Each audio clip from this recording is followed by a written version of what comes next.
For months, you've been watching the same pattern. Every morning, like clockwork, the price dumps. You buy the dip, it dumps again. You hold, it dumps again. And somewhere in the back of your mind you start to wonder, is any of this real? Is the market actually this broken? Or is something else going on? You were right to ask that question because what just happened this week isn't being explained to retail investors the way it should be. A single lawsuit just exposed something that should terrify every person who got liquidated in the last 6 months. And if you understand what's underneath this, truly underneath it, you'll understand why what comes next for XRP and the broader digital asset space is unlike anything we've seen. Let's pull back the curtain. Today, we're decoding 3 interconnected signals that all converge this week. Let's jump in. Let's start with the hard truth. For months, not weeks, not days, there was an algorithm running on a Wall Street trading desk that dumped Bitcoin at 10 a.m. Eastern every single morning. Like a metronome, same time, same result. Prices crater, retail panics, leveraged positions get liquidated, and then quietly the same desk buys back lower. The firm's name is Jane Street. Here's what almost no one is talking about. The lawsuit isn't just about Bitcoin. Jane Street is connected to the 2022 collapse of Terra USD and Luna, a $40 billion wipeout that devastated millions of retail investors globally. And if you think one firm running one algorithm was the only actor suppressing price action across the entire digital asset market, I want you to think again. The second the lawsuit dropped, the 10 a.m. dump stopped. Bitcoin had one of its best days in months. The green candles came back, and for the first time in a long time, retail investors are asking the right question. How much of the price action we've been experiencing is organic? Here's what I want you to understand about market structure. The crypto market, unlike equities, has no consolidated tape, no circuit breakers, no formal market maker oversight. That regulatory gap exists precisely because the frameworks haven't been built yet. And firms with the sophistication of Jane Street, firms built on quantitative arbitrage, risk modeling, and high-frequency execution, they know exactly how to exploit that gap. This is not a conspiracy theory. This is a design flaw being exploited in real time. Now, here's where it gets important for XRP specifically. XRP is designed to operate inside regulated financial infrastructure. It's built to work with compliance frameworks, not around them. The moment regulatory clarity arrives, and we're closer to that than most people realize, the manipulation playbook that worked in the dark will stop working because the light is coming on. The Jane Street story isn't a scandal that ends the crypto market. It's the last gasp of a system that depended on absence of oversight. That oversight is now being built, and XRP is positioned to be the infrastructure that runs inside it. Let me show you the math that the crowd is ignoring right now. There is $150 trillion in cross-border payments flowing annually around the world. Every single one of those transactions carries friction. Correspondent banking fees. Nostro and Vostro accounts that sit idle. Settlement windows that stretch 2 to 5 business days. The estimated amount of capital locked in Nostrovstro accounts globally.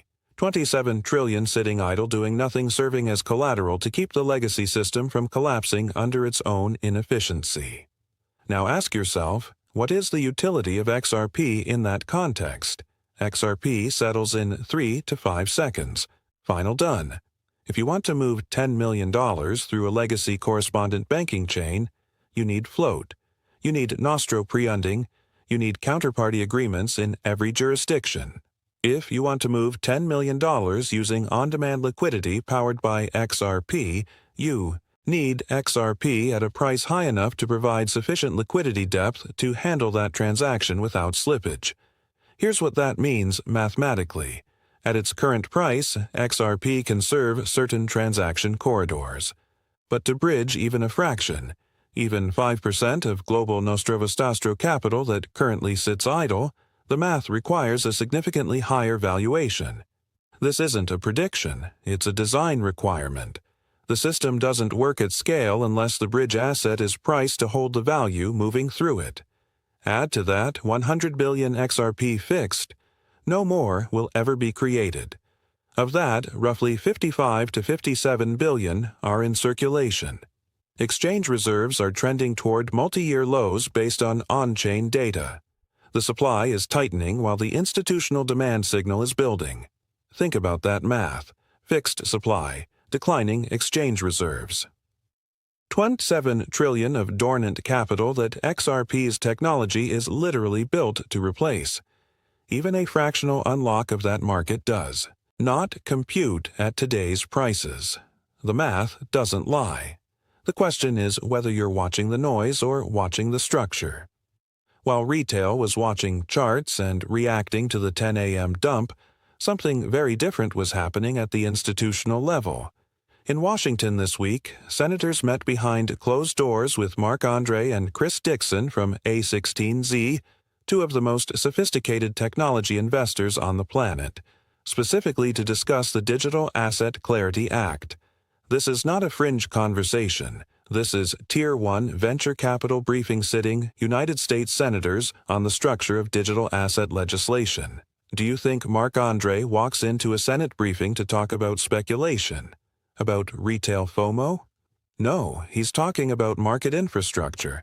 He's talking about which assets survive regulatory clarity and which ones don't. He's there because A16Z has billions of dollars deployed into this ecosystem, and they are not guessing about the outcome. Meanwhile, the Blockchain Association released a formal set of digital asset tax principles this week and briefed House Ways and Means Committee staff on crypto tax policy.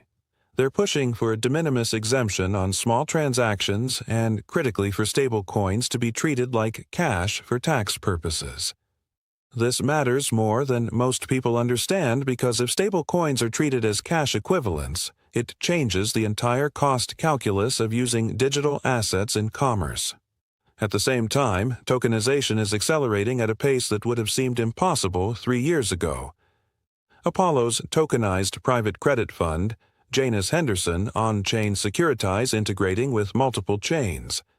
Every week, another asset manager is moving real-world assets onto blockchain rails because the efficiency gains are undeniable. MoneyGram, which processes remittances in over 200 countries, is partnering with Stellar and XLM to survive the disruption. That's a legacy. Remittance giant admitting in real time that blockchain is the future of value transfer. And Ripple acquired Hidden Road. They've built out-of-the-box institutional custody. They have active ODL corridors expanding globally. Brad Garlinghouse and David Schwartz are not building a product for a retail trading audience. They're building financial infrastructure for the institutions that move the money that runs the world. Ask yourself, does a company building that quietly, that systematically do so without knowing what the regulatory environment is going to look like? They know their positioning. Here's where we are on the timeline. The White House set a March 1st deadline for movement on stablecoin legislation. Senate Democrats are meeting now. The Clarity Act negotiations are active. These are not someday conversations. They are this week conversations. Stablecoin yield is a sticking point. Banks don't want crypto firms offering yield on stable coins because it competes with deposit products. Crypto firms argue that yield is fundamental to utility. This is not an irresolvable conflict. It's a negotiation, and negotiations that reach the level of closed-door Senate briefings with A16Z present do not quietly disappear. They resolve.